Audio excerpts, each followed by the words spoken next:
안녕하세요.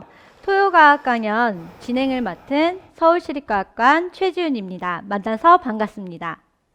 오늘도 많은 분들이 서울시립과학관 유튜브 채널에 접속해 주셨는데요. 접속해 주신 모든 분들께 감사 인사드립니다. 토요과학 강연은 국내 우수과학자의 연구 결과와 최근 연구 동향을 공유하는 과학 강연입니다. 1부 과학 강연과 2부 질의응답 시간으로 구성되어 있는데요. 강연 중 궁금하신 점을 댓글창에 달아주시면 2부 질의응답 시간에 강연자님께서 직접 대답해 주실 예정입니다. 댓글로 많은 참여 부탁드립니다. 또한 토요과학 강연 만족도 조사가 진행 중인데요. 채팅창에 관련 링크가 공유될 예정입니다. 강연이 종료된 후 꼭 참여해 주시길 바랍니다. 여러분 한 분 한 분의 의견을 통해서 발전하는 토요과학 강연이 되도록 하겠습니다. 네, 오늘 토요과학 강연의 주제는 이지훈 교수님의 어떻게 척수 손상 치료제를 개발할 수 있을까입니다.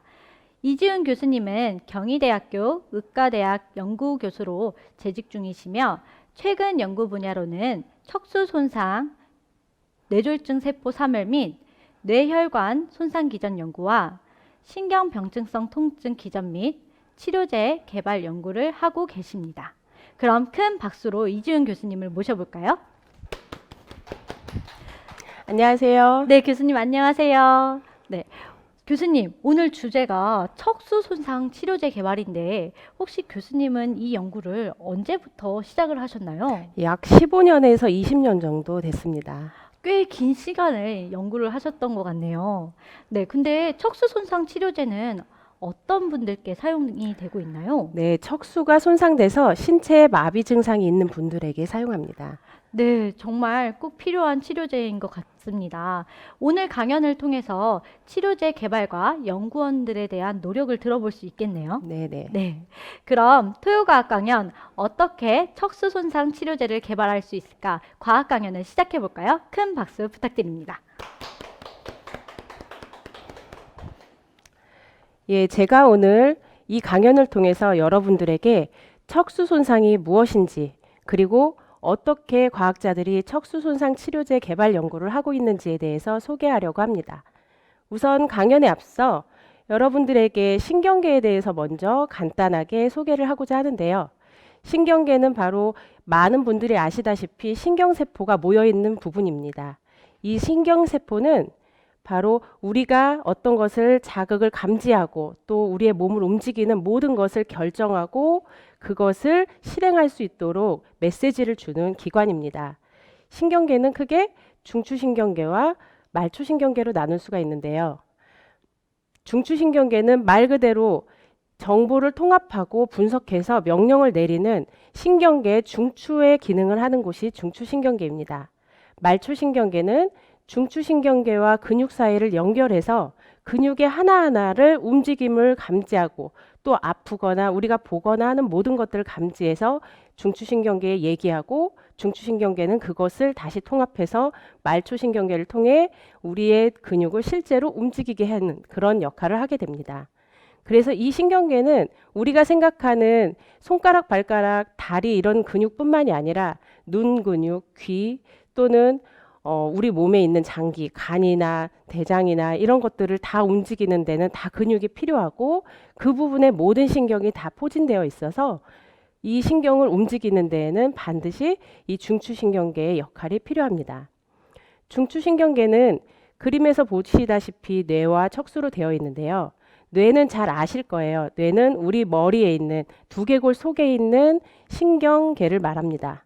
그리고 척수는 우리의 등줄기를 따라 전체적으로 가는 척추뼈 있잖아요. 그 뼈 속에 있는 곳이 속에 이렇게 모여 있는 신경 다발이 척수입니다. 많은 분들이 척수와 척추를 헷갈려 하시는데요. 척추는 뼈고 척수는 신경이라고 생각하시면 됩니다. 신경세포는 지금 보시는 바와 같이 이렇게 신경세포체와 축삭돌기로 크게 나누는데요. 신경세포체는 바로 생각하는 기관이라고 생각하시면 돼요. 어떤 그 자극이 왔을 때 내가 뭔가를 봤다 아니면 따가운 걸 만졌다 이런 것들을 봤을 때 아 이건 따가워 라고 결정하고 피하자라고 생각할 수 있는 것이 신경세포체이고 그것을 각 기관에 전달을 해야 되잖아요. 그 신경세포체가 생각한 것을 전달하는 기관이 바로 축삭돌기입니다. 이 축삭돌기는 길게는 1m도 넘는 것이 있어요. 즉 뇌에서 신경세포체가 있고 그 축삭돌기가 이 허리 있는 데까지 뻗어갈 수 있다는 얘기죠. 하나의 신경이 그렇게 긴 신경도 있고 짧게는 눈 같은 데는 짧은 신경들이 있을 수 있습니다. 이렇게 신경세포체는 신경세포체 주변에 붙어있는 이 가지돌기를 통해서 감각을 전달을 받아요. 아프면 아프다, 난 뭔가를 봤다, 피할까 말까 이런 부분들 전달을 받고 그리고 축삭을 통해서 그 전달된 것을 내용을 바꾸게 됩니다. 또 하나 반대로는 그러면 우리가 손에서 온 것도 척추를 따라서 결국은 뇌로 가게 될 거 아니에요. 그렇게 신경과 신경은 서로 만나서 이러한 정보를 교환하게 됩니다.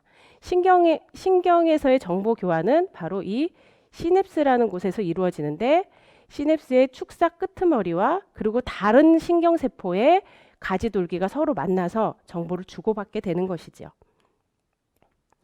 그래서 척수 신경을 보면 이 머리에서부터 내려오는 것이 우리 엉덩이 있는 데까지 우리가 등을 만지면 다 느껴지잖아요. 그 부분 한마디 한마디에서 거기에 해당하는 신경들이 다발로 옆으로 나가게 되고 이 다발이 바로 모여서 말초신경계로 어디는 간으로 가고 어디는 어깨로 가고 어디는 손가락으로 어디는 다리로 가게 됩니다. 그래서 이 신경 다발을 크게 한번 확대해서 보면요. 이렇게 무슨 전깃줄이 엄청 모여 있는 것 같이 생겼죠. 실제로 척수는 이렇게 전기신으로 움직이기 때문에 전깃줄이라고 할 수 있고요. 그리고 이 축삭들은 다 미엘린 수초 같은 그런 막으로 쌓여 있어서 더 빨리 그 전달이 되게 됩니다. 그래서 이 척수는 뇌와 온몸을 이렇게 온몸의 커뮤니케이션을 도와주는 이런 메신저 역할을 한다고 생각하시면 됩니다. 실제로 송전탑이나 고속도로를 보면 이런 척수의 기능하고 비슷한 것을 알 수 있습니다. 근데 만약에 송전탑이 무너지거나 전신주가 끊어지면 어떻게 될까요? 끊어진 이후에 그 나머지 집은 불이 안 들어오겠죠. 그리고 또 이렇게 다리가 쭉 있는데 그 다리가 한 부분이 뚝 끊어지게 되면 결국은 이쪽에 가던 사람은 더 이상의 그쪽으로 넘어가지를 못하게 되는 것입니다. 이게 바로 척수 손상에서 일어나는 일입니다.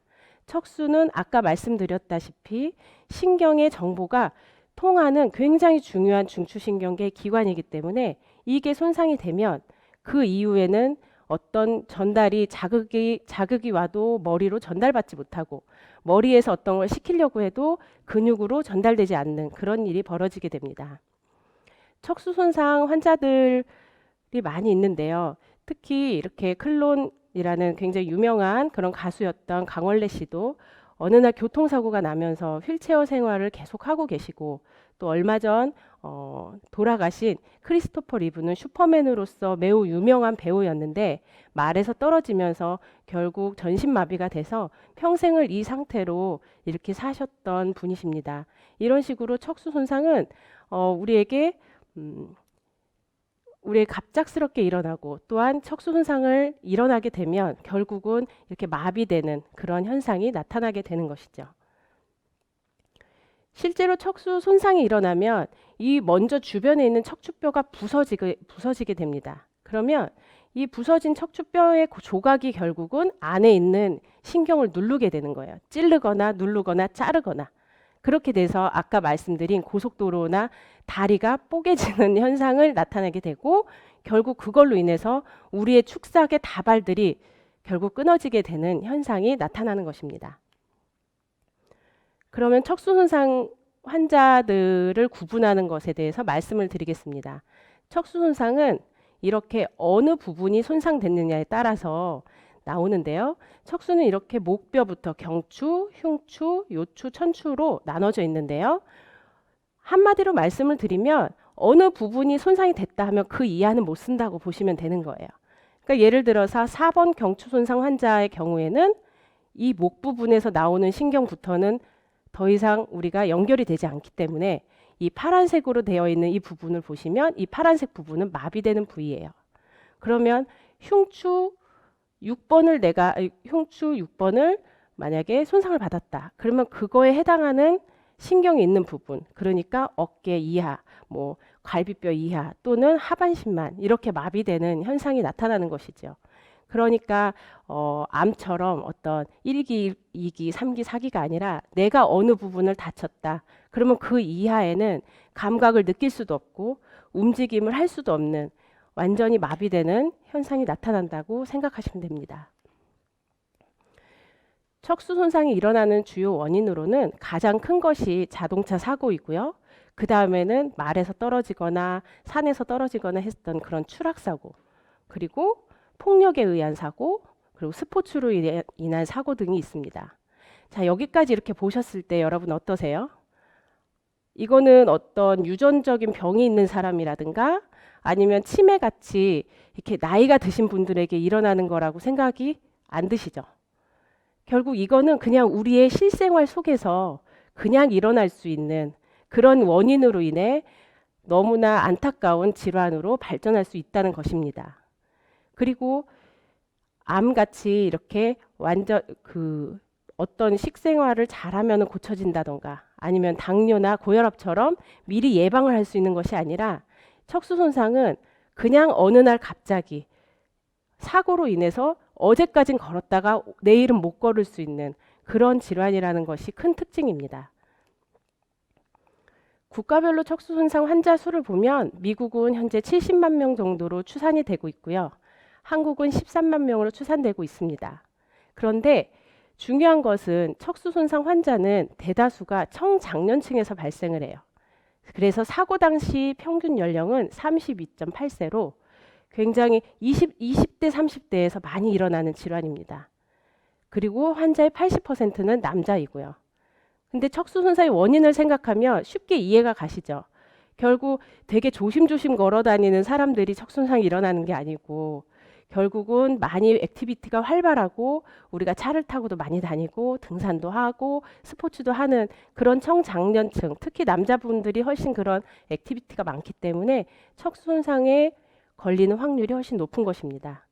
그런데 안타까운 것은 척수 손상 환자의 기대 수명은 굉장히 길어요. 왜냐하면 암은 걸리고 막 2년, 3년 만에 돌아가시는 분들도 있고 암 사기에 발견해서 한 달도 못 사시는 분들도 있지만 척수 손상은 그런 장기가 고장났다는 게 아니라 신경의 그 흐름이 끊어진 문제이기 때문에 사실은 내 장기는 별 문제가 없었어요.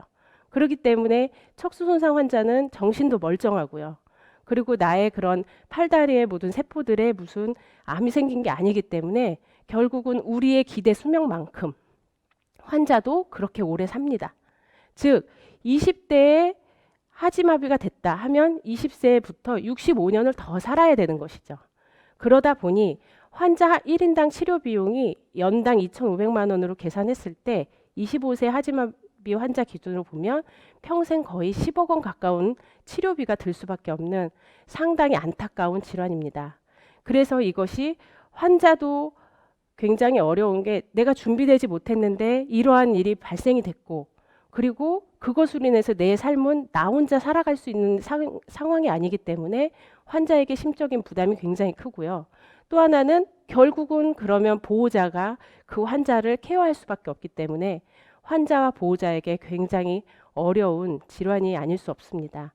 또한 사회적인 입장에서도 이렇게 굉장히 왕성하게 사회활동을 해야 되는 그런 인재들이 척수 손상 이후에 결국은 사회에 어떤 역할을 하지 못하고 그런 귀한 인재들을 사회가 잃어버리는 거기 때문에 그런 부분에서도 사회에 굉장히 큰 부담이라고 할 수 있습니다. 근데 문제는 뭐냐면 아직까지 임상에서 척수 손상 치료제가 없다는 거예요. 그래서 현재 치료제 개발이 굉장히 시급한데 참 쉽지만은 않습니다. 그러면 어떻게 치료제를 개발할 수 있을까요? 결국은 어떤 걸 치료하려면 그 원인을 알아야겠죠. 근데 암 같은 경우는 유전적이든 식습관이든 이렇게 알 수 있지만 척수 손상은 아까 말씀드렸듯이 어느 날 갑자기 생겨날 수 있는 일이기 때문에 우리가 예방은 하지 못해요. 그렇다면 손상 후에 일어나는 일이 뭔지를 파악하고 그것을 어떻게든 손상을 줄여보는 방법을 생각할 수 있겠죠. 근데 척수 손상은 특징적으로 뭐냐면 맨 처음에는 그냥 예를 들어 뼈 조각이 척수를 찔렀어요. 그러면 딱 어느 부분만 이렇게 찔려 있을 거 아니에요? 그러면 그 부분만 손상이 됐구나라고 생각하기 쉽지만 척수 손상의 큰 특징은 뭐냐면 이 손상 부위가 시간이 따라서 점점점 넓어진다는 거예요. 그래서 손상 부위에는 처음에 찔린 거는 1차 손상이라고 하고요. 그 다음에 그것이 점점 넓어지는 과정을 2차 손상이라고 합니다.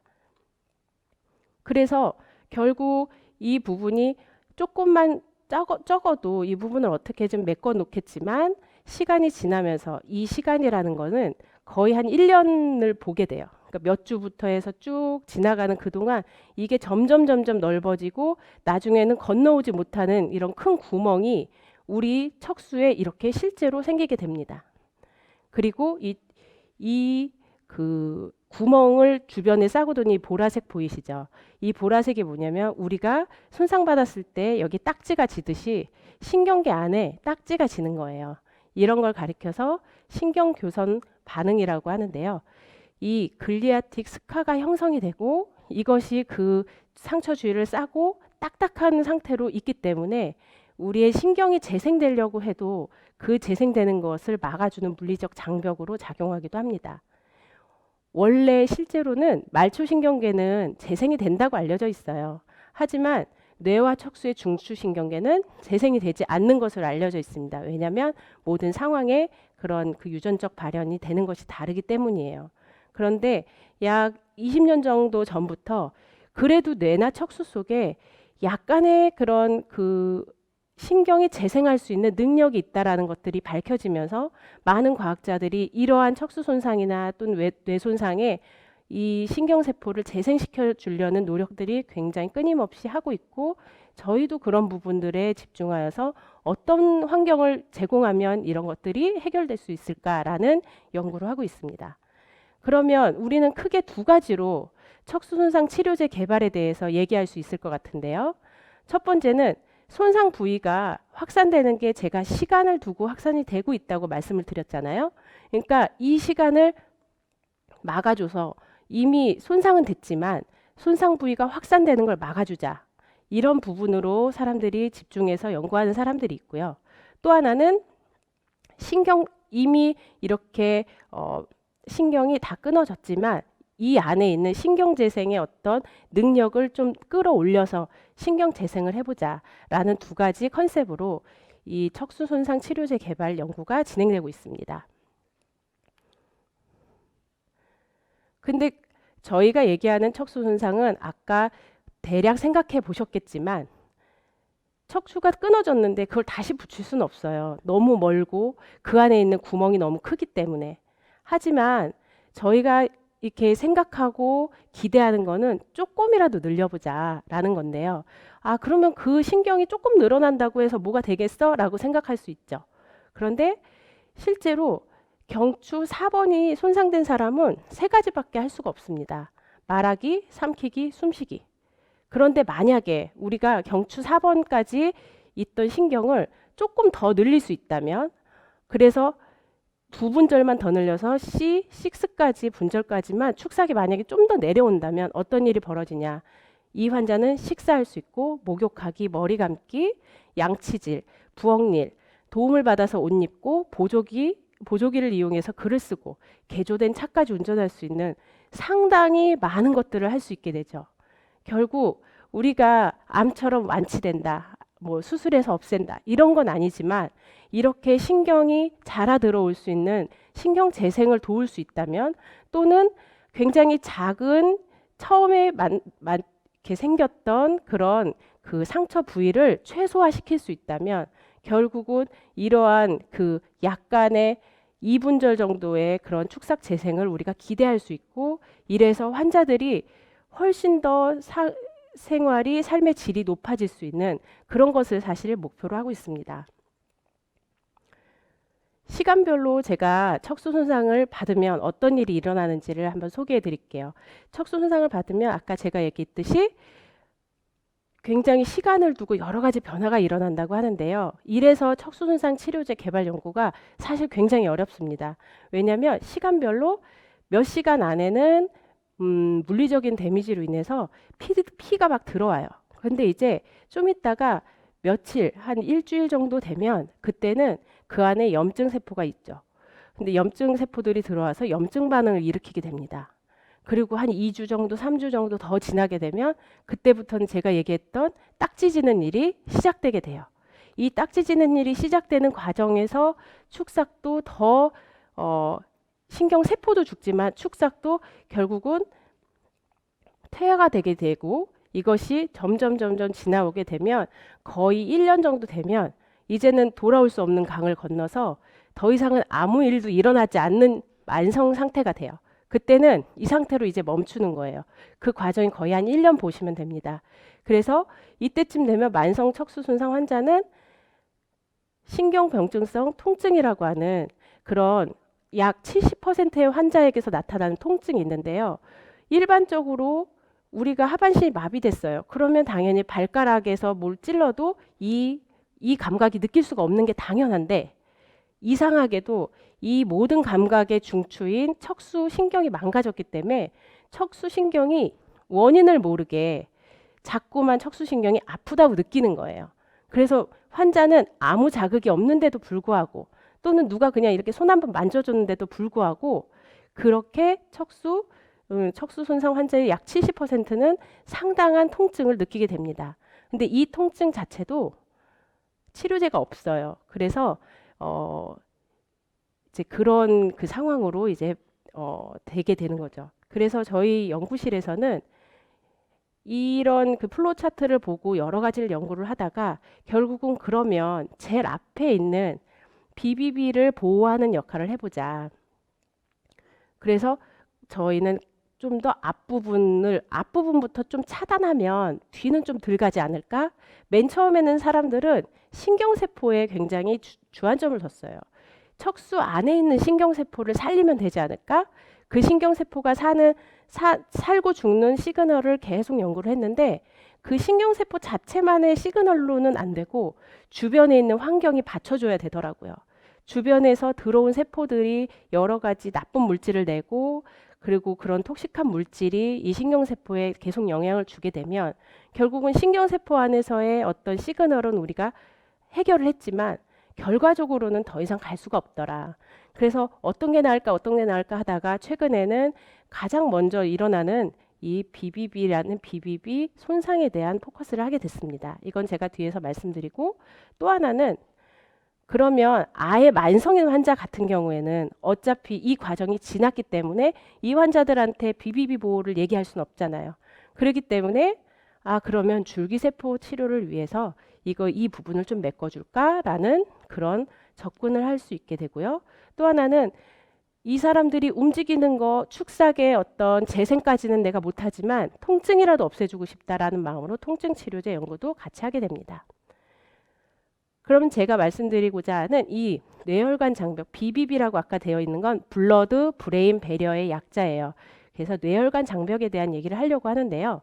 이것은 한 100년 전에 어떤 사람들이 굉장히 궁금했어요. 모든 혈관이 모든 몸에 가 있으니까 혈액에다가 파란색 그 염색약을 한번 넣으면 우리 몸 안에 있는 장기는 다 파래지겠지? 이렇게 생각을 하고 염색을 넣어봤어요. 그리고 나서 해부를 해서 봤더니 다 파래졌는데 뇌와 척수는 하얀 상태 그대로인 거예요. 그래서 그걸 그때 이 사람들은 깨달았어요. 뇌랑 척수는 그냥 혈관에서 나가는 물질들이 다 들어가는 게 아니구나. 뭔가 그 안엔 장벽이 있나 보구나. 그걸 알았고 계속 연구를 하다 보니 그게 바로 뇌혈관 장벽. 또 척수하고도 연관되니까 척수혈관 장벽이라고 알게 되었어요. 그래서 실제로 그 구종을 보니까 그냥 우리 혈관을 보면 이렇게 혈관을 싸고 있는 세포만 있고요. 이 사이사이는 이렇게 구멍이 뚫려 있습니다. 그런데 뇌혈관 장벽을 보게 되면 이 구멍이 우선 꽉 막혀 있어요. 그리고 그 주변에 페리사이트라는 것이 한 번 더 싸고 있고, 그리고 더 주변에는 에스트로사이트라는 이 3중 구조로 얘네들을 막아놓고 있는 거예요. 그렇기 때문에 선택적으로 뇌와 척수는 중요하니까 물 같은 거, 양분 같은 것만 들어와 라고 이렇게 조절이 되고 있습니다. 그래서 이렇게 중추신경계에는 이런 뇌척수 장벽이 많은데요. 저희는 실험실에서 이렇게 렛과 이 힌지인데 좀 큰 거, 렛과 마우스를 이용해서 실제로 척수 손상 환자와 같은 상황을 만들기 위해서 척수 손상을 주게 됩니다. 이렇게 무거운 추를 척수에 떨어뜨리기도 하고요. 아니면 어떤 경우에는 한 부분만 섹션을 해서 이렇게 손상을 주기도 하죠. 그래서 저희들이 이제 발견한 것은 척수 손상 후에 이 혈관에서 혈관이 원래 이 위처럼 아주 건강하게 딱 잡혀 있어야 돼요. BBB가. 그런데 이 BBB가 이렇게 잡혀 있으려면 요 사이사이에 타잇 정션 프로테인이라는 이런 그 밀착하게 딱 붙잡아주는 단백질이 있는데 이런 것들이 있어야 돼요. 그런데 여러 연구들을 통해서 보니 MMP라고 하는 매트릭스 메탈로 프로테이즈의 약자인 이 MMP라는 효소가 결국 이런 기질을 다 녹여버리는 효소인 거예요.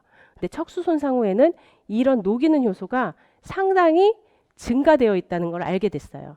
그리고 이 MMP의 효소가 이런 밀착된 이런 단백질들을 다 이렇게 녹여서 결국 구멍을 뚫게 되는 거죠. 그러면 척수혈관 장벽이 파괴가 되고 들어오지 말아야 되는 이런 혈액세포들이 척수 내로 들어와서 결국 염증을 유발하는 여러 가지 사이토카인이나 다른 독성 물질을 내게 되고 그것으로 인해 세포도 죽게 되고 축삭도 퇴화된다는 사실을 알게 되었어요. 그래서 저희는 현재 척수 손상 치료제를 개발할 때 척수 혈관 장벽을 파괴를 억제하는 그런 약물을 개발해야겠다. 그렇게 생각하고 연구를 해왔습니다. 그래서 저희가 발견한 것이 우울증 치료제로 많이 사용하고 있는 프로작이라는 약물이 척수 손상 치료 효과를 가진다는 것이었어요. 한번 이때 나왔던 그 뉴스 영상을 잠깐 보시겠습니다.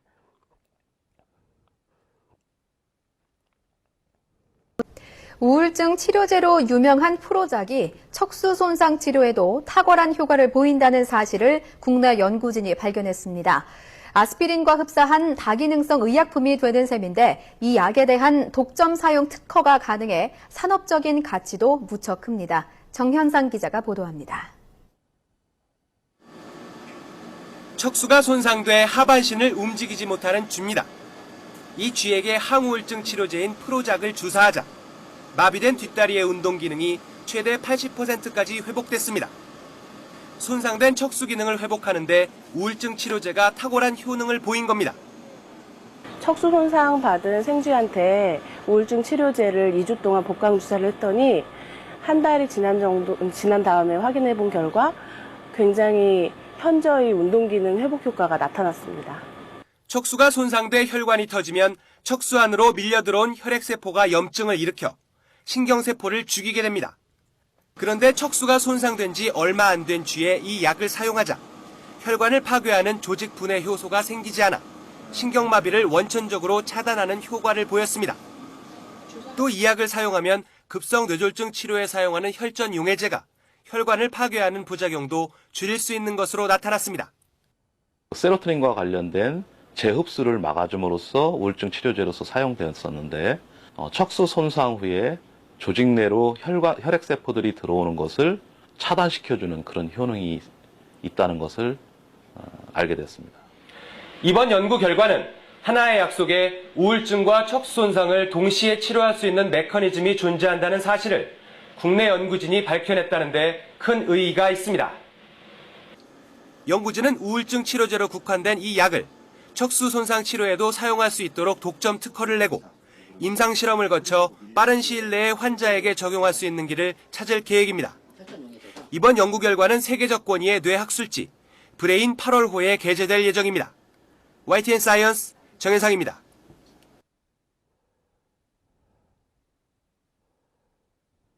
네, 보셨나요? 이렇게 해서 저희가 우울증 치료제를 가지고 척수 손상의 치료 효과가 있다는 것을 밝혔는데요. 그러면 이때 굉장히 많은 분들이 궁금하실 수 있어요. 어떻게 우울증 치료제를 척수 손상에 쓰려고 했지? 궁금하시죠? 근데 사실 이거는 굉장히 재미난 비하인드 스토리가 있습니다. 바로 호기심과 관찰에서 비롯되는 건데요. 원래는 저는 우울증 치료제하고는 쓸 생각이 없었어요. 저는 그때 선천성 면역하고 척수 손상의 그 관계가 너무 궁금해서 그 면역이 아까 중요하다고 했잖아요. 척수 손상 후에. 그래서 면역에 관련하는 한 유전자 TLR2라는 유전자를 없앤 마우스를 가지고 이 마우스와 정상 마우스의 척수 손상을 같이 줬을 때 혹시 차이가 있을까? 만약에 차이가 있다면 이 유전자는 되게 중요하겠구나. 이런 생각으로 이 유전자 없는 마우스와 그냥 정상 마우스를 가지고 척수 손상을 주게 되었습니다. 그랬는데 제가 이렇게 보다 보니까 척수 손상의 쥐는 아까 말씀드린 영상에서도 보셨듯이 하반신이 마비되어 있어요. 그러면서 또 하나 특징이 뭐냐면 방광 기능이 마비가 돼서 방광을 눌러주지 않으면 얘네는 소변을 배출할 수가 없어요. 그래서 척수 손상 연구하는 모든 과학자들은 매일 쥐를 아침 저녁으로 일부러 방광 마사지를 해줍니다. 이걸 유리네이션이라고 하는데요. 이 방광 마사지를 해주면서 이 쥐의 오줌을 빼주지 않으면 이 쥐는 요독 때문에 죽게 돼요. 그래서 매일 아침 저녁을 했는데 제가 이미 얼마나 많은 쥐를 가지고 실험을 해봤겠습니까? 그래서 이 쥐를 이렇게 만질 때 쥐가 전혀 저를 물지 않아요. 근데 딱 첫날 갔는데 쥐한테 제가 물린 거예요. 그래서 피가 막 나는데 이 쥐 왜 이렇게 싸납지? 내가 물릴 사람이 아닌데? 그러면서 그 다음날 들어갔더니 또 막 물려고 하는 거예요. 그래서 이거 정말 이상하다. 얘 혹시 너무 까칠한 거 아니야? TLR2가 없으면 까칠해지나? 이런 생각을 하면서 제가 관찰을 하게 됐습니다. 그래서 저희 교수님한테 얘기했더니 몇 마리가 물 수도 있지. 그런 생각을 그렇게 말씀을 하시는데 이게 만약에 다 무는 거면 다 문다는 증거를 갖고 와봐. 이렇게 말씀을 하시는 거예요. 그래서 제가 이제 영상을 찍었죠. 얘가 굉장히 싸납다는 것을. 그래서 우선 정상 마우스부터 한번 보시겠습니다. 이렇게 유리네이션에서 방광 마사지를 하면 소변만 나오지 가만히 있어요. 그런데 TLR2 마우스가 결손된 마우스는 제가 손 다칠까 봐 휴지를 들었는데도 그 휴지를 분에 못 이겨서 막 물죠. 물고 뜯고. 그래서 이건 정말 다 그런다. 근데 다 그러는 거예요. 내가 10마리 썼으면 10마리가 다. 그래서 이거 너무 심하다. 그러면서 교수님이 그러면 또 다른 방법은 없어. 이거 너무 오줌 누키다 하는 건 좀 그렇잖아. 그래서 이제 다른 방법을 생각했어요. 근데 얘는 가만히 관찰하면 서로 공격하지 않아요. 하지만 뭔가 갖다 대면 물려고 하는 것 같아서 제가 이제 실험실에 있는 면봉을 갖고 또 테스트를 해봤습니다. 면봉 사진. 그래서 영상을 한번 보시면 정상 마우스는 이렇게 면봉을 갖다 대면 갖고 놀거나 장난만 쳐요. 이게 뭐지? 이 정도. 근데 TLR2 결손 마우스를 한번 보실까요? 뭐만 갖다 대면 이렇게 공격적인 행동을 하는 거예요. 가만히 있을 땐 그렇지 않은데 뭐만 갖다 대면. 그래서 이거를 그러면 수치화를 시켜야겠다. 그래서 이걸 어떻게 하면 요거를 내가 설득력 있게 TLR2 마우스는 싸나워요 라는 걸 설득력 있게 얘기할 수 있을까. 그래서 이건 제가 실제로 그때 당시에 제가 그냥 했던 엑셀 파일을 그대로 갖고 온 거예요. 유리네이션을 할 때 나는 그래서 점수를 매겼어요. 1점은 가만히 있는다. 2점은 목을 빼고 발버둥을 친다. 3점은 이빨을 드러내며 발버둥을 친다. 4번은 문다. 이렇게 해서 이 숫자를 다 했더니 실제로 여기 보시는 것처럼 정상쥐와 TLR2G는 엄청난 차이가 나는 거예요. 실제로. 그리고 여기에서 그러면 만약에 이제 찾아봤죠. 얘네들이 이렇게 싸나운데 그러면 실제 환자들은 사나울 때 먹는 막 뭔가 좀 욱할 때 먹는 약은 뭐 있지? 해서 한 게 가바펜틴이랑 플록세틴이랑 여기서 플록세틴이 나옵니다. 그리고 리튬 클로라이드라는 이런 그 실제 그 정신 질환을 가지는 환자들이 먹는 약들을 투여를 해봤어요. 투여를 했더니 여기 그래프에서 보시는 것처럼 그 투여를 한 효과가 약물마다 다르지만 나타나는 거예요. 그러니까 이 행동은 분명히 어떤 의미가 있는 행동이구나. 그걸 알았고 또 똑같이 면봉도 이렇게 했어요. 1번 면봉을 물지 않거나 입으로 살짝 건든다. 2번 면봉을 공격하다가 물었다 당기면 놓는다. 3번 당겨도 계속 놓지 않는다. 이렇게 해서 또 한번 이거를 그래프를 그려봤죠. 그리고 플로젝틴이나 다른 약물들을 처리했더니 이렇게 다운이 되는 걸 본 거예요. 아, 이거는 TLR2 마우스가 척수 손상 후에 어떤 관련이 있느냐를 떠나서 TLR2 마우스는 굉장히 어떤 정신적으로 문제가 있구나. 그걸 알게 되었고, 그런데 또 하나 관찰한 거는 온순한쥐는 여기 털 보이시죠? 이렇게 이 수염이 이렇게 되는데 좀 못돼 보이는 쥐는 이렇게 또 굉장히 서 있는 거예요. 이것도 사실 각도를 다 재봤어요. 근데 별로 차이가 없더라고요. 그래서 아, 이건 아니구나. 그걸 깨달았죠. 여러 가지 관찰을 통해서 나는 두 가지 가설을 내게 되었어요. TLR2가 없는데 사나우면 이건 척순상을 받아서 스트레스 때문일까? 아니면 정상쥐도 척순상 없이도 되는 행동일까? 해서 봤더니 수술 안 한 애들도 역시나 싸나웠던 거예요. 근데 수술을 하면서 제가 얘네를 유리네이션을 만졌기 때문에 그걸 깨닫게 된 거죠. 근데 이렇게 하다 보니까 척순상 준 쥐에다가 계속 플로젝틴 놓고 면봉 테스트를 했잖아요. 하다 보니까 TLR2 결손 마우스에 플로젝틴을 주사한 쥐가 더 잘 걷는 거예요. 시간이 가면서. 그래서 이걸 통해서 뭐야, 그러면 플로젝틴이 척순상에 효과가 있나? 이렇게 생각하게 된 거죠. 그래서 아까 제가 영상에서 제가 나름 매스컴을 탔던 그 영상에서 보신 그런 논문이 나오게 된 것입니다. 결국 제가 뭔가를 하다 보니까 이게 내 눈에 들어왔고 어쩌다 보니 정말 우연히 플로젝틴을 주사했더니 얘네가 잘 걸어서 그러면 얘는 TLR2하고는 관계없이 그냥 정상쥐에 수술해서 플로젝틴을 한번 약물로 쳐보자. 그리고 정말 좋아지는지 보자라고 했던 것이 그러한 논문으로 결실을 맺게 됩니다. 그리고 그것이 플로젝틴을 척수 손상에도 사용을 해서 한번 봤고 그러면서 BBB 디스럽션이 굉장히 중요한 그런 뇌졸중 치료 약물로도 혹시 쓸 수 있을까 해서 두 번째 논문으로는 뇌졸중 모델에서도 똑같이 그러한 효과를 확인하게 됩니다. 그리고 현재 특허도 내고 나름 그거를 가지고 연구를 하고 있어요. 그러면 그 싸나웠던 건 어떻게 했을까? 그 데이터를 버렸을까요? 그렇지 않습니다. 결국은 이거는 약대에 계시는 그 정신질환을 하시는 교수님과 함께 조인을 해서 결국 TLR2 마우스는 정신분열증과 또는 우울감과 그런 공격적 행동이 있다는 걸로 논문을 내게 되고 실제 저의 그 면봉 테스트는 이렇게 멋있는 그림으로 논문에 실리게 됩니다. 그리고 지금 그 플로젝틴 연구는 어떻게 하고 있냐? 사실 저희들이 유럽과 이렇게 특허를 다 냈어요. 그런데 플로젝틴은 원래가 또 쓰고 있는 약물이기 때문에 여러 가지 또 넘어야 될 허들이 많아서 그건 그거대로 가고 있는데 중요한 건 플로세틴이 MMP 중에서 특히 나인의 발현을 조절한다는 걸 알게 됐고 그래서 저희들은 또 연구를 해서 왜 MMP9이 발현될까? 그거에 영향을 미치는 다른 효소를 알게 됐고 그래서 결국은 MMP9의 발현을 조절하는 JMJD3라는 이 효소에 대해서 더 집중하게 되어서 연구를 확장해서 이 JMJD3라는 효소를 억제할 수 있는 약물을 계속 개발을 하고 있습니다.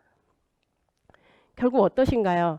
저희들이 이렇게 척순상 치료제를 개발하는 거에서도 관찰과 어떤 조사가 있었고 어떻게 보면 우연일 수도 있고 어떻게 보면 그것이 실험자의 관찰에 굉장히 중요한 포인트인데 그걸 통해서 가설을 세우고 그걸 테스트를 했을 때 예스냐 노냐에 따라서 우리가 이렇게 또 다른 방법으로 자꾸만 그거를 증명하려고 노력을 하다 보니 결국은 우울증 치료제가 척수 손상에 굉장히 도움이 된다는 것도 알게 되었고 또 다른 논문들도 나가게 된 것이죠.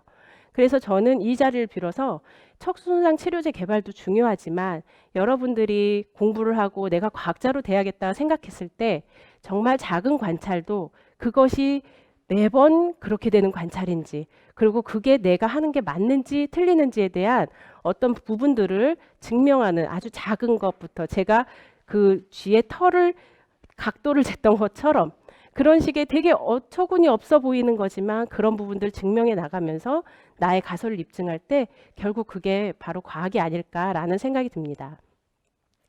그래서 저는 여러분들이 늘 사물을 관찰하는 그런 모습이 있었으면 좋겠고요. 저희 같이 연구하는 그런 멤버들을 소개하며 강연을 마치려고 합니다. 1부 강연은 여기까지입니다. 잠시 후 질의응답 시간에 다시 돌아오겠습니다.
네, 교수님, 이번 강연을 통해서 척수 손상 치료제 개발 연구에 대해서 정말 매력을 느껴볼 수 있었던 시간이었던 것 같습니다.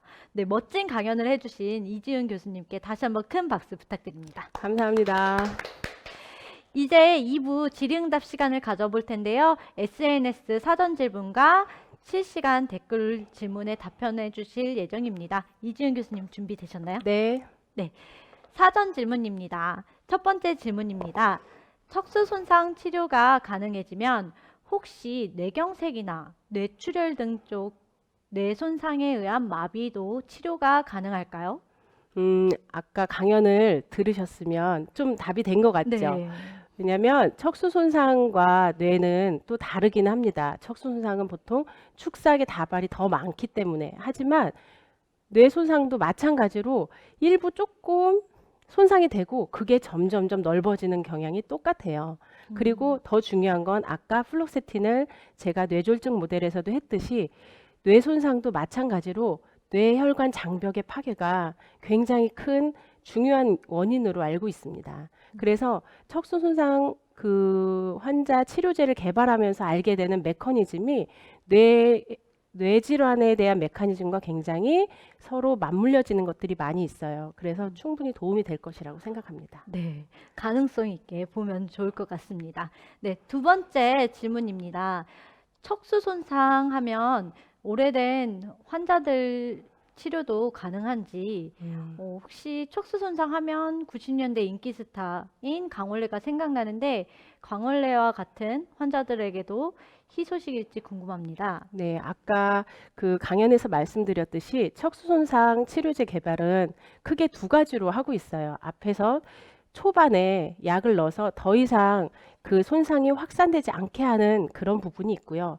또 하나는 이제 1년 정도 지나면 어떤 것들을 해도 더 이상 좋아지지 않아요. 네. 그냥 그 상태로 멈추거든요. 근데 그런 만성 척수 손상 환자들한테 어떻게 내가 할 수 있을까? 그래서 아까 줄기세포 얘기를 잠깐 했는데요.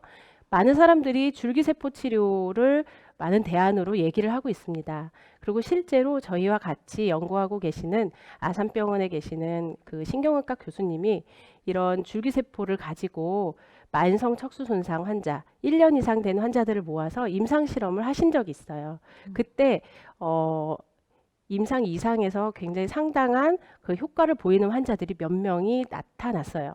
그런데 그것이 이제 페일을 하긴 했어요. 그 이유는 이게 많은 10명 중에 한 2명 이렇게 굉장히 좀 퍼센테이지가 낮아서 이걸 좀 더 이 세포를 더 능력 있는 능력자 세포로 좀 개발하는 게 필요하겠다.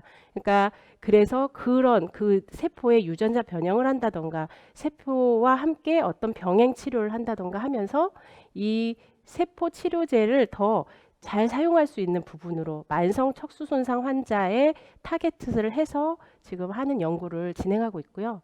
또 이 환자의 어떤 치료적인 건 아니지만 어떤 보조적인 걸로 이렇게 로봇 같이 이렇게 부착할 수 있는 것들도 요즘에 많이 하고, 또 뇌신경 인터페이스라고 해서 이 우리가 이제 몸을 움직일 때 뇌 조직의 어떤 부분들이 이제 활성이 되고 또 그렇게 되는지를 그 뇌에 있는 그런 전기 신호를 읽어서 그 신호들을 이렇게 주면 그러면 어떤 부분은 조금 더 이렇게 움직일 수 있지 않을까, 이런 시도를 해서 약간 뇌공학과 그리고 로봇공학자들도 그런 연구를 하고 있습니다. 네, 아까 전에 이제 치료제를 맞는다고 해도 바로 못 걷던 사람이 걸을 수 있는 게 아니라 일상생활을 조금이라도 할 수 네, 있게끔 그렇죠. 도와주는 역할이니까 이 부분도 정말 조금 더 기대해 볼 수 있을 네, 것 네. 같습니다. 저희도 이 부분에 대해서 사실 급성 척수 손상 환자는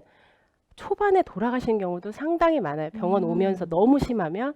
그리고 아직은 그 치료제가 개발되지 않았기 때문에 그렇지만 현재 이 척수 손상 환자는 굉장히 길게 산다고 했잖아요. 네. 그러니까 이미 척수 손상 받아서 살고 계시는 분들이 훨씬 많겠죠. 그분들은 지금 다 만성 척수 손상 환자거든요. 그렇기 때문에 이분들을 타겟으로 줄기세포 치료제나 아니면 다른 보존적인 어떤 그 구멍을 메울 수 있는 어떤 부분들을 좀 개발하면 좀 한결 낫지 않을까라는 기대를 가지고 개발을 하고 있습니다. 네, 정말 기대하고 있습니다. 네.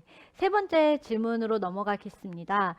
척수 손상이 있을 때 동반되는 병이나 다른 장기에 미치는 영향들은 어떤 것들이 있나요? 네, 척수 손상이 있으면 우선적으로는 욕창을 생각해 볼 수 있어요. 네. 왜냐하면 목 부분이 이제 경추 부분에 손상이 됐을 때는 전신마비가 되기 때문에 움직일 수 없잖아요. 또 하반신이어도 그러면은 그냥 계속 앉아 있게 되는데, 욕창이라는 건 움직임이 없이 환자가 계속 그 자리에 있으면 그 바닥과 맞물려지는 부분들이 살이 썩어 들어가는 질환이고, 그것이 결국 폐혈증 같은 걸 일으키게 되는 거거든요. 폐혈증. 근데 이게 이런 그 욕창이 굉장히 그 척수손상 환자한테서 주의해야 되는 그런 합병증 중에 하나이고요. 또 장기들도 당연히 영향이 없을 수가 없겠죠. 아까 저희 쥐들도 제가 방광 마사지를 통해서 소변을 배출할 수 있게 되는 것과 마찬가지로 어떻게 다쳤느냐에 따라서 그 사람들 환자분들의 어떤 그 신체 장기의 기능들은 다 각기 다를 수가 있고 그것으로 인한 여러 가지 합병증은 당연히 수반이 될 수 있습니다. 그리고 무엇보다 중요한 건 척수 손상 환자는 뇌를 다친 게 아니기 때문에 모든 사고가 다 가능하잖아요. 네. 그렇기 때문에 자기의 어떤 상황을 받아들이는 게 너무 힘들어서 우울증 같은 경우가 굉장히 중요한 또한 이슈가 되고 있습니다. 그래서 척수 손상 환자가 사회로 나가지 못하고 단절돼서 이렇게 지내는 그 자체가 굉장히 척수 손상 환자에게 너무 힘든 또 하나의 합병증이라고 할 수 있습니다. 네, 척수 손상뿐만 아니라 그로 인한 장기나 아니면 우울증까지도 동반될 수도 있다는 부분이 참 마음이 좀 네. 안타깝습니다. 네. 이제 네 번째 질문으로 넘어가겠습니다. 척수 손상 치료제를 사용하시는 분들은 몸이 불편해서 고정 수입이 없을 텐데 치료 비용이 부담이 될 것 같아요. 그를 뒷받침해주는 복지 제도 도입이 가능할까요? 사실 가능해야죠. 이거는 아까 말씀드렸듯이 환자 한 명이 평생 동안 10억 원보다 사실 더 할 거예요. 그렇게 많은 비용들을 사실 들고 본인이 또 경제활동을 하지 않아서 벌어들일 수 없는 부분까지 네. 생각을 하면 상당히 많은 그 비용 부담이 있습니다. 그래서 제가 여기서 구체적으로 어떤 복지제도가 있는지까지는 알 수 없지만, 그렇지만 이제 척수 장애인 협회라든가 또 다른 그런 협회들에서 계속 그러한 운동들을 하고 있어요. 그리고 무엇보다 저희 나라 같은 경우에는 선진국과 달리 우리나라는 굉장히 주변에 지나다니면 장애인이 없잖아요. 네. 그게 뭐냐면 장애인들은 다 집에 있는 거예요. 그래서 우리가 볼 수가 없는 거거든요. 근데 이게 저희 선진국들은 상당히 그런 부분에서 저희보다는 좀 더 그런 부분에 오픈마인드가 된 것 같습니다.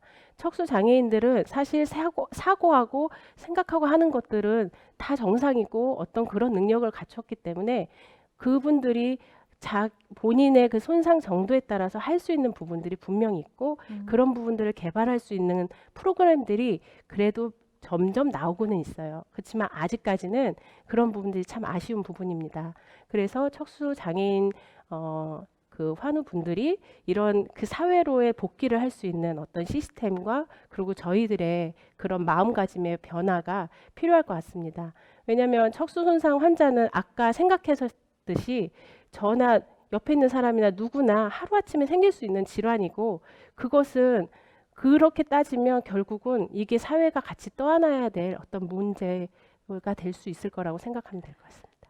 네, 이야기 중에 이제 비용 또한 지원하는 것뿐만 아니라 이제 이 척수 손상을 입은 환자들이 사회로 다시 이제 복귀를 해서 네. 건강한 사회 구성원으로 될 수 있게끔 그러한 제도도 뒷받침해 줘야 할 것 같네요. 그렇게 되면 사실 우울증 같은 경우도 훨씬 많이 줄겠죠. 네. 그러면서 어떤 자기 성취가 되고 그런 부분을 어떻게 도와줄 수 있을까에 네. 대한 우리가 고민을 좀 해봐야 될 것 같습니다. 네.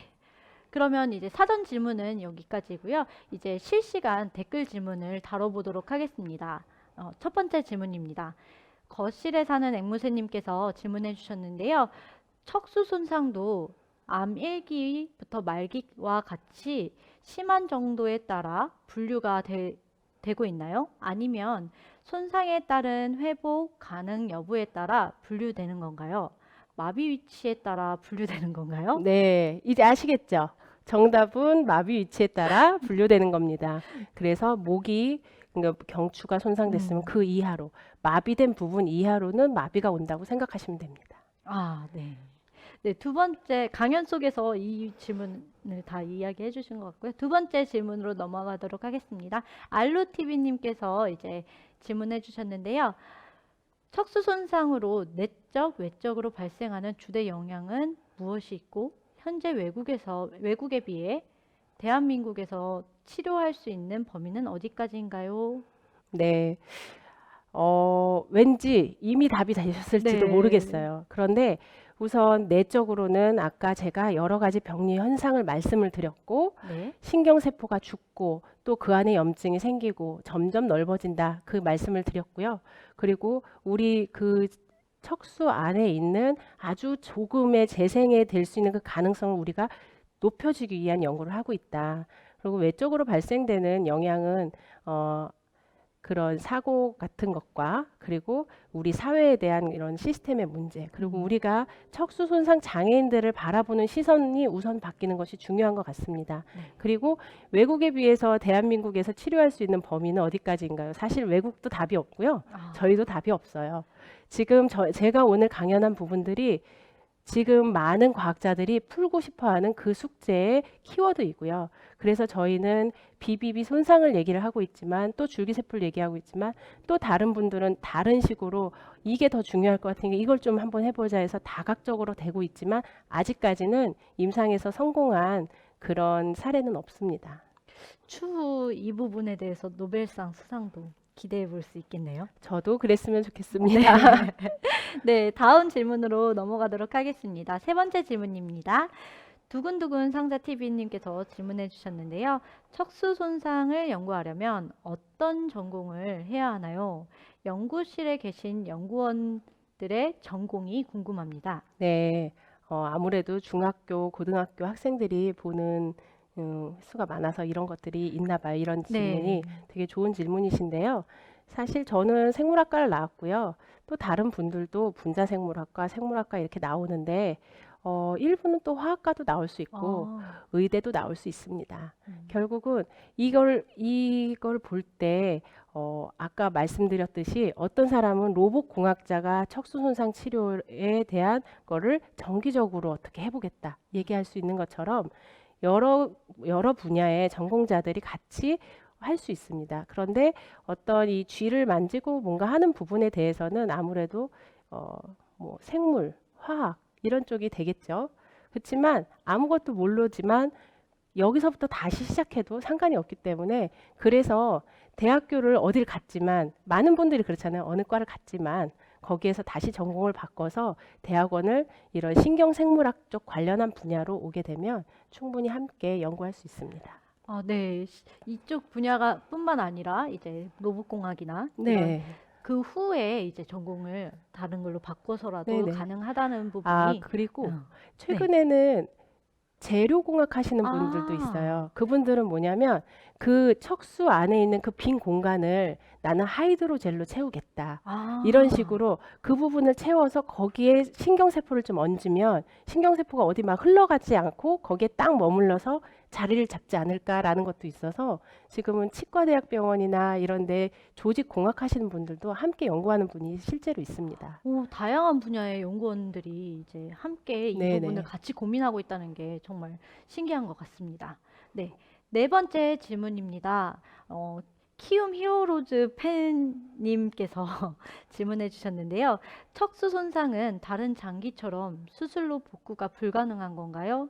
나노 입자 같은 걸로 복구는 가능하지 않나요? 네. 방금 예, 가능할 것도 같아요. 나중에는. 근데 현재는 수술을 해요. 근데 그 이유는 뭐냐면 척수를 계속 찌르고 있는 그 뼈 조각을 제거하는 수술만 할 수 있어요. 그러니까 딱 환자가 왔을 때 찍어보고 이게 뼈 조각이 거길 누르고 있거나 찌르고 있다. 그러면 그것만 빼내는 수술을 하는 것뿐이지 나머지는 수술할 수 없습니다. 그런데 줄기세포 치료를 할 때는 다시 한번 척수를 열어서 수술로 그 빈 공간에 줄기세포를 쏘아주는 일을 하긴 해요.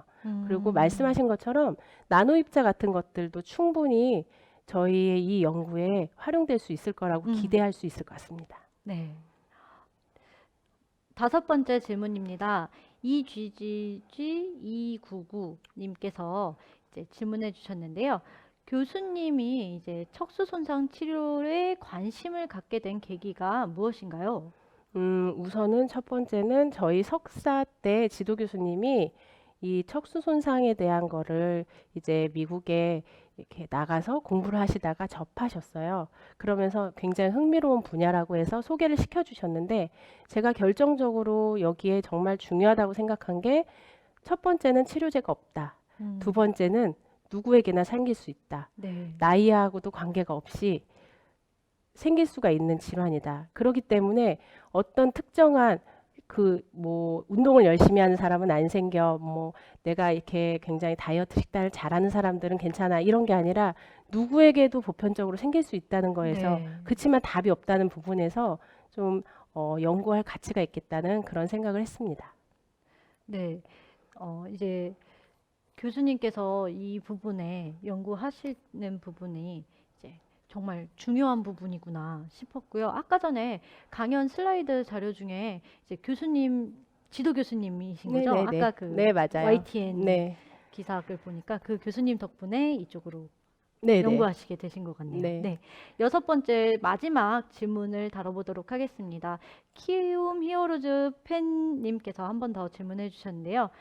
항우울제 약물 이외에도 효과가 증명된 약물이 또 있나요? 지금 저희들이 우선은 약물을 개발할 때 두 가지 컨셉으로 해요. 하나는 기존에 있는 약물들 중에서 다른 적응증을 찾을 수 있을까? 이 우울증 치료제처럼 그런 부분으로 할 수도 있고요. 또 하나는 메커니즘을 보다 보니 이걸 블락하는 약물을 만들어야겠다라고 생각해서 학문적으로도 접근을 하기도 합니다. 근데 저희는 이제 두 가지를 다 하고 있는데요. 지금 현재 요즘에는 저희가 그 BBB, 블러드 브레인 베리어를 억제하는 약물로서 알게 된 것이 갈산이라고 해서 그 보이차에 되게 많은 그런 천연물 성분인데 그것도 이런 척수 손상 후에 그 블러드 브레인 베리어의 그런 그 손상을 굉장히 막아주는 역할을 하고 있고 또 하나 흥미로운 것은 아까 제가 말씀드렸던 MMP라는 그 유전자가 발현할 때 이 유전자 발현에 영향을 주는 JMJ3라는 물질이 있다고 아직 뒤에 잠깐 말씀을 드렸는데요. 이 갈산이 그 JMJ3를 직접 붙어서 걔를 그 JMJ3의 활성을 떨어뜨려주는 역할을 한다는 것을 발견했어요. 그러면 그게 결국은 연쇄적으로는 JMJ3를 억제하니까 MMP가 안 나오고 그러면 얘가 결국은 BBB를 막 녹여내질 못하니까 손상이 덜 되겠죠. 네. 그런 식으로 해서 갈산도 있고 또 다른 천연물들도 저희가 하고 있는데요. 또 프로토카테큐익 애시드라고 해서 양파 껍질에 많이 있는 성분이 있어요. 그 성분만을 모아가지고도 실험을 했었는데 그 부분도 굉장히 효과가 좋게 나타났습니다. 네. 오늘 이제 교수님의 강연을 통해서 척수 손상에 대해서 되게 흥미롭게 다가왔던 시간이었던 것 같아요. 감사합니다. 네. 교수님 혹시 오늘 이렇게 실시간으로 질문을 들어보고 답변도 해보고 하니까 이제 소감이 어떠셨는지. 사실은 너무 떨렸어요. 그런데 어떻게 보면 연구실 안에서 하는 거는 누가 이렇게 들었을 때 너무 어려울 것 같아라고 생각을 하잖아요. 네. 그래서 척수가 뭐야? 척추 아니야? 이렇게 생각하는 사람들도 있고요. 근데 너무 어려운 부분들로 있는데 제가 나름대로는 쉬운 말로 번역을 해서 여러분들께 소개를 시켜드렸는데 어떠셨는지 모르겠어요. 근데 이런 기회를 통해서 이런 질환은 또 이런 식으로 연구를 하는구나. 그런 걸 알게 되신다면 또 저 또한 이렇게 좋을 것 같습니다. 네. 교수님의 이렇게 이제 누구나 쉽게 이제 이해할 수 있을 만큼 이제 설명해 주신 부분과 교수님이 연구를 이제 하게 된 그런 가설을 세우거나 네. 이런 부분도 그분 정말 재밌었죠. 네, 정말 와닿았던 것 같아요.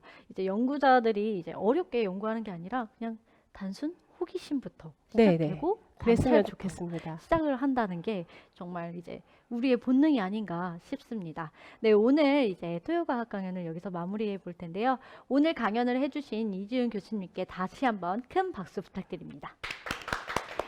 네, 또한 긴 시간 모두 시청해주신 모든 분들께 감사 인사드립니다. 마지막으로 토요과학 강연 만족도 조사를 하고 있는데요. 이제 링크를 통해서 다시 한번 설문조사를 해주시기 바라고요. 서울시립과학관 구독과 좋아요 부탁드리겠습니다. 다음 토요과학 강연은 11월 7일 토요일 날 찾아뵙겠습니다. 주제는 빛을 이용한 나노 소재 평가 기술로 찾아뵙겠습니다. 이것으로 토요과학 강연을 마치도록 하겠습니다. 교수님, 저희 마지막 인사 같이 네네. 부탁드리겠습니다. 하나, 둘, 셋. 다음에 또 만나요.